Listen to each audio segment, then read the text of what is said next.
बर्तमान में बीजेडी गोटे सक्रिय सदस्य। आज आम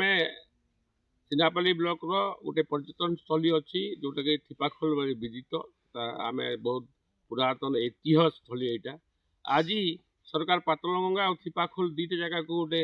ऐतिह्य स्थली आपंकर पर्यटन स्थली मान्यता देवी बोलिक से विगत सरकार डिक्लेयर करते कि पातलगंगा से पर्यटन स्थली पातलगंगार गुड़ाए विकसित होगलाना। आज आमर ये थिपाखोल जेन पर्यटन स्थली मान्यता पाई कि नहीं पाई आम सरकार जरिया आम इन जानवा चाहूँ तथा आज आमर ये थिपाखोल रे आमर विजु जनता दल गोटे ब्लॉक स्तरीय विराट गोटे बंधु मिलन थिला। आम ब्लॉक स्तरीय आम 500 रु ऊर्ध्व आमर कर्मी तथा आमर ब्लॉक स्तरीय सब पदपदाधिकारी तथा आमर ये अंचल विधायक खड़ियाल विधायक श्री अधिराज मोहन पाणिग्राही आमर ये गहन बंधु मिलन उपस्थित थे। आम समस्त एटी आम ये अंचल विकास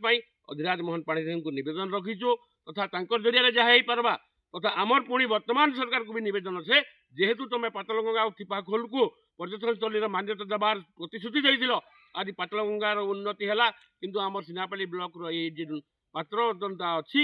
दूर करी थिपाखोल जमी उन्नति हो पार्बा। आमर अंचल लोक हजार हजार लोक समर्थन एठिक आसिक भोजी भात और पर्यटन को देखिक जाऊन जंगल गोटे पहाड़ अंचल गोटे मनोरम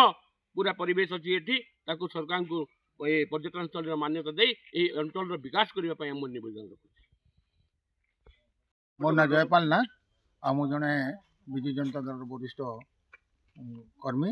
आज यही स्थली ये गाँटा ये जगहटा हूँ आमर गाँव थिपाखोल सरदापुर खरपदर ग्राम पंचायत ये जगह समस्त बंधु मिलन करवा लगे समस्ते आम कर्मकर्ता ब्लॉक स्तरीय कर्मकर्ता निष्पत्ति नेलु एवं विधायक महोदय को भी आम निमंत्रण करूँ आर ये जगार गोटे पर्यटन स्थली यहाँ एक्चुअली कहवाक गले भारत ये ओडिशा सरकार मानचित्र भी गोटे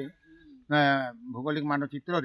गोटे पर्यटन स्थली हिसाब से स्थान भी पाई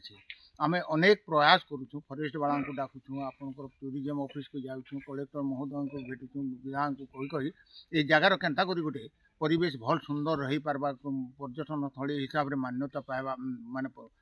उन्नति हो पार्बा। आर ये अंचल में बहुत गुड़े आदिवासी हरिजन पछुआ वर्ग श्रेणी लोक मैंने अच्छा भी किसी आर्थिक ये जगह पर्यटन स्थली हेले विकास हो पार्बा यार उपरे आम बेसी आशा भरसा कर बहुत चेष्टा करूँ जे ये जगह केन्ता कर तार उन्नति हो पार्बा। तो संगे संगे आम ये अंचल जेन कि खटिखिया मुलिखिया मैंने भी किसी गोटे पान दुकान गोटे चा दुकान गोटे दिखे पर्यटन आपंकर छत्तीसगढ़ रु आसुचन आपंकर बलांगीर कलाहांडी नुआपड़ा भुवनेश्वर भी समय पड़े लोक आसुचन किंतु आज पर्यटन तार विकास नहीं पार्बार आप देखो ना बुड़ेन रे गोटे पातलगंगा जगह से जगह सरकार बहुत दृष्टि देछन किंतु ये जगह के अनेक आम अभियोग करले भी दृष्टि नहीं देवा तेणुक मुझे वर्तमान सरकार के बहुत निवेदन करी जे यार तार उपरे किसी पदक्षेप नेबे बोली आमर आशा और भरसा कर।